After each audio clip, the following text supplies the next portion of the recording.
Buen día para todos los participantes. Un saludo desde la Organización Marítima Internacional. Quiero agradecer en primer lugar la oportunidad que me brindan los organizadores de poder estar con ustedes en este Congreso Marítimo Portuario, este importante evento. Esta invitación a la Organización Marítima Internacional porque es una oportunidad para nosotros el compartir un importante tema que es la nueva obligación del establecimiento de ventanillas únicas marítimas en los puertos a partir de enero del 2024. Mi nombre es Julián Abril, soy el jefe de sección de facilitación y hoy tengo el placer de presentarles los cambios eh, que se han acordado en la Organización Marítima Internacional con respecto al convenio de facilitación de la OMI, en particular un aspecto que tendrá un gran impacto en los puertos del mundo porque habrá una obligación de establecer ventanillas únicas marítimas a partir de enero del año que viene. Antes de entrar en el tema, me gustaría darles un pequeño esbozo de lo que es el convenio FAL, antes de entrar en las particularidades de las ventanillas únicas.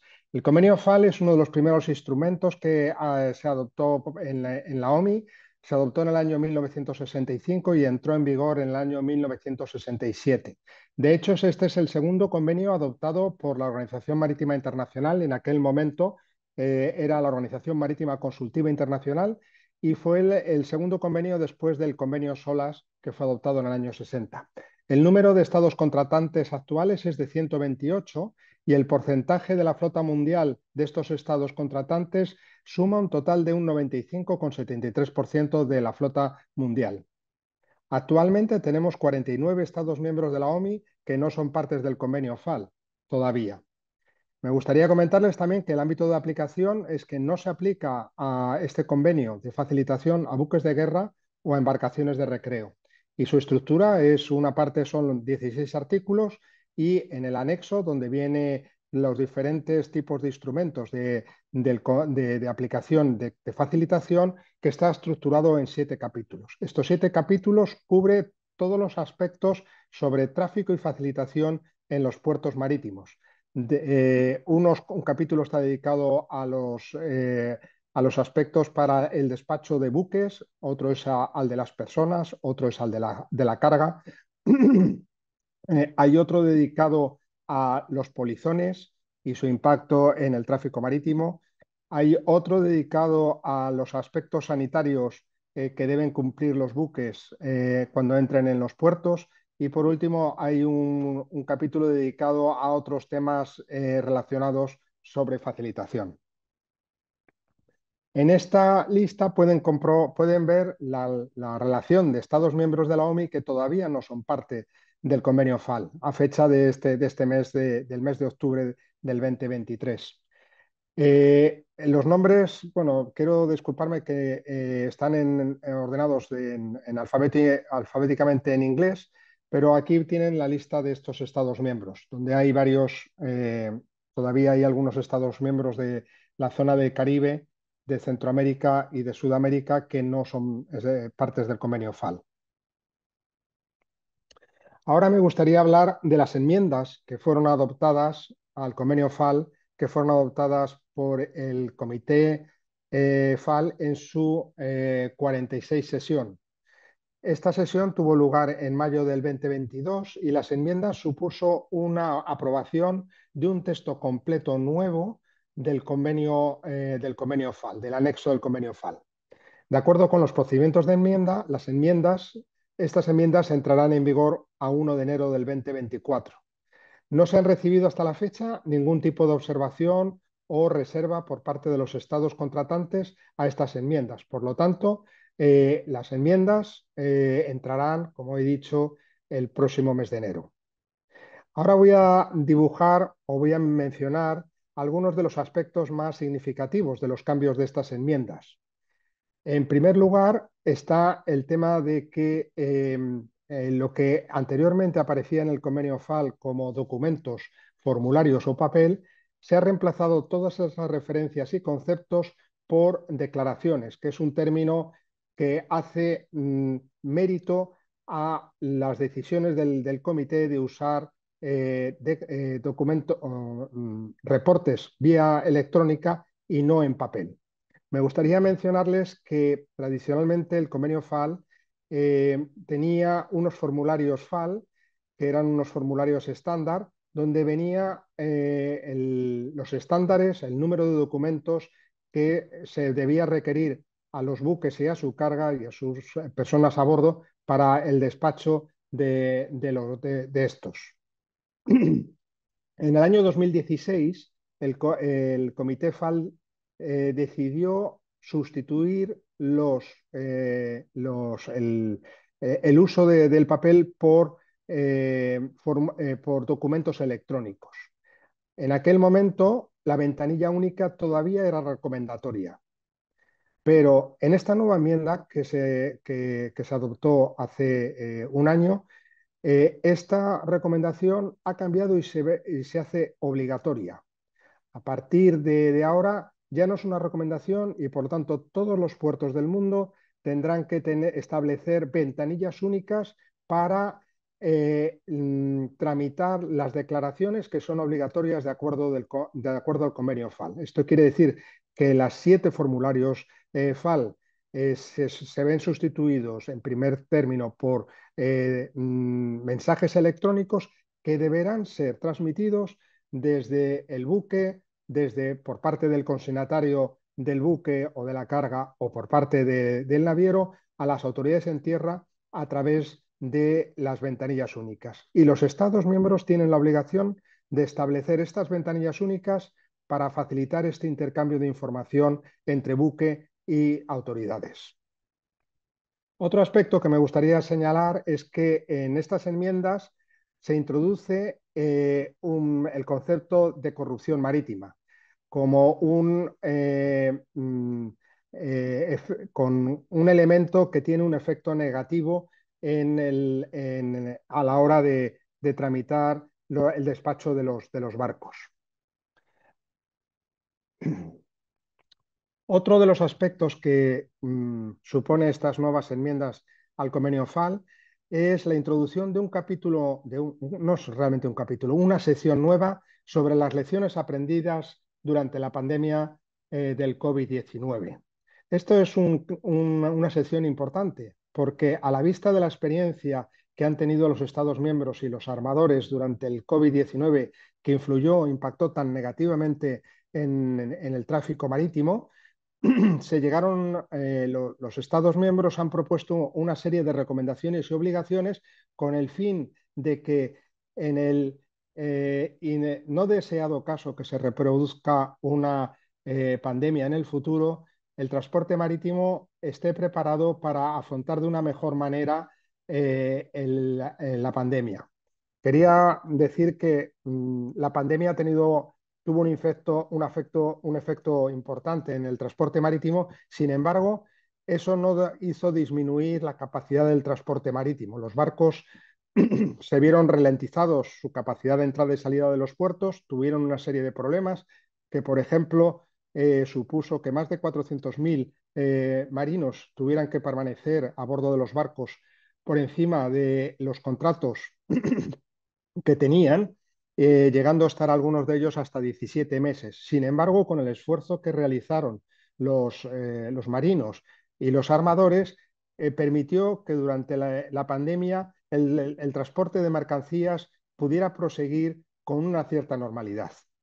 A la vista de las experiencias que tuvieron los gobiernos contratantes,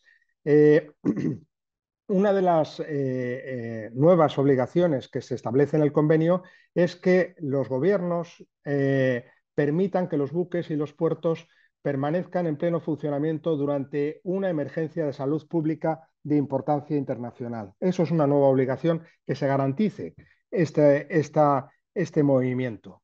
Por otro lado, se establece la obligación de designar a los trabajadores portuarios y a las tripulaciones de los barcos, independientemente de su nacionalidad o pabellón, cuando se encuentren en su territorio, que sean designados como trabajadores claves o equivalentes que prestan un servicio esencial durante una emergencia. Esto tiene una importancia grande porque eso puede priorizar en el futuro el que reciban vacunas o que se facilite su movimiento a través de fronteras o dentro de los territorios. Esto fue una aspiración que se trabajó duramente durante la pandemia y en algunos países sí que hicieron esta designación a los tripulantes para facilitar este movimiento. Además, se recomienda que se facilite todo lo posible los cambios de tripulación del buque, incluidos los viajes y repatriación de la tripulación durante una emergencia de salud pública, así como garantizar el acceso a visas de conformidad con la legislación y los procedimientos nacionales aplicables. Como he dicho, esta recomendación está en la línea de facilitar los cambios de tripulación y reducir ese impacto que hizo que más de 450.000 marinos estuvieran en un momento dado por encima del tiempo que deberían estar a bordo y, por supuesto, otros 450.000 que estuvieron esperando en casa poder embarcar y además durante ese periodo de tiempo, como no embarcaban, tuvieron dificultades de poder recibir sus nóminas. Después de esta introducción sobre los cambios, quería enfocar en especial el tema de la ventanilla única marítima, esta nueva obligación para los puertos. Como he dicho, de acuerdo con las enmiendas, las autoridades públicas deben establecer sistemas para el intercambio electrónico de información para facilitar el intercambio de información en los procesos de despacho de buques y de puertos. Con esta idea, la obligación es que la información debe presentarse una sola vez en un punto de entrada único y posteriormente esta información se redistribuirá entre las autoridades públicas pertinentes, que a su vez, con las decisiones que se adopten, devolverán la autorización o las observaciones pertinentes a la persona que originó el procedimiento, ya sea el consignatario del barco, el capitán o el armador. La idea que se tiene es que la información que se aporta que se reutilice en la máxima medida posible. En el pasado, lo que ocurría con los documentos en papel es que se introducía, o sea, había que introducirse la información repetidas veces en los formularios y eso producía errores. Con el sistema electrónico, a través de la ventanilla única, se introducirá la información una vez y se distribuirá y de esa manera se garantizará un menor número de errores en la información aportada. Me gustaría ahora introducirles un caso de la experiencia del puerto de Barcelona con la implantación del sistema de digitalización en el puerto. Esto viene de un artículo que se publicó hace unos meses a nivel internacional y en base a esta experiencia, el puerto de Barcelona explica que con un coste anual estimado de 52 millones de euros, los ahorros de las compañías que están trabajando en la comunidad portuaria es superior a 450 millones de euros. Con el sistema de digitalización implantado en el puerto de Barcelona, el puerto de Barcelona tuvo la experiencia de que se aumentaba la productividad, ha fomentado la descarbonización del transporte y además ha generado un valor añadido. Aquí en esta diapositiva tienen más información sobre esta publicación y los indicadores que usa el puerto de Barcelona provienen de la información desde el año 2006 al 2018. La telematización supone una reducción de tiempo valorado en 10 millones de horas al año, además de mejorar la transparencia y seguridad jurídica de las relaciones del puerto de Barcelona con sus clientes y proveedores.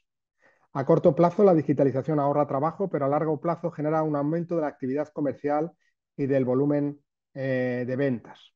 Además, esta digitalización tiene un impacto positivo en la reducción de emisiones contaminantes, que supone entre un 13 y el 12% del total de las emisiones emitidas por la actividad en el puerto de Barcelona. Además, el puerto de Barcelona ha estimado un ahorro en, en el tiempo de atraque de equivalente a 4,2 años y un ahorro del 40% en las emisiones de cada contenedor. Toda esta información fue recogida por el Puerto de Barcelona, como he dicho, en base a la información estadística que tiene en ese periodo de 12 años. Ahora me gustaría hablarles de las acciones que se han tomado en la OMI para apoyar a los Estados miembros en la implantación de la ventanilla única. Eh, Quería comentarles que existen diferentes directrices sobre ventanilla única aprobadas por diferentes organismos. En el caso de la OMI tiene unas directrices para ayudar a los países en el establecimiento de ventanillas únicas marítimas. Estas directrices las tendrán disponibles en el enlace de esta diapositiva y dan una información para los Estados miembros para poder implantar ventanillas únicas. Además, los Estados miembros en el Comité FAL decidieron aprobar un módulo en la plataforma de información GISIS de la OMI, donde los Estados miembros introducen su experiencia en ventanillas únicas en los puertos. Tenemos en torno a unos 13 países que actualmente comparten su experiencia, las características de sus ventanillas y una serie de información que puede ser de valor para otros estados a la hora de implantar las ventanillas únicas o mejorar sus ventanillas únicas. La Secretaría de la OMI, junto con la Secretaría de la Organización Internacional de Puertos, IAPH, y la organización BIMCO de armadores, el año pasado decidieron hacer una campaña para promover la ventanilla única marítima teniendo en cuenta su inminente entrada en vigor. Entonces diseñamos una campaña y se hicieron dos reuniones importantes a nivel internacional. La primera de todas fue un simposio que se celebró en el último trimestre del año pasado sobre ventanilla única, y este año en enero hemos hecho un webinar sobre las oportunidades para el shipping que traen las ventanillas únicas. En estos enlaces tendrán acceso también a la página web, donde tienen un número de presentaciones. En estas reuniones lo que diferentes ponentes explicaron que no solamente hay unas obligaciones para los Estados miembros el establecer las ventanillas únicas, sino también las oportunidades que surgen con el uso de estas ventanillas únicas. Por ejemplo, lo que les he comentado del Puerto de Barcelona. Además de eso, la Secretaría ha hecho un curso e-learning sobre implantación de ventanilla única marítima que está disponible desde el pasado mes de agosto en la página web de la OMI. Está abierto a cualquier persona que quiera hacer el curso y la única condición que tiene que tener es que tiene que tener una cuenta reconocida por la OMI. Con gusto les daré información si están interesados en cómo obtener esta dirección de correo electrónico y además más detalles sobre este curso de ventanilla única.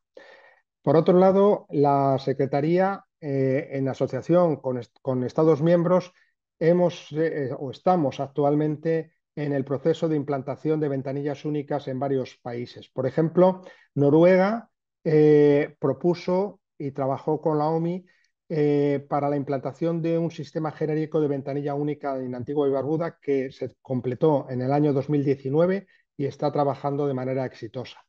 Por otro lado, actualmente estamos trabajando con Singapur en un sistema de ventanilla única marítima en el puerto de Lobito, en Angola. que esperamos que se complete en el mes de noviembre.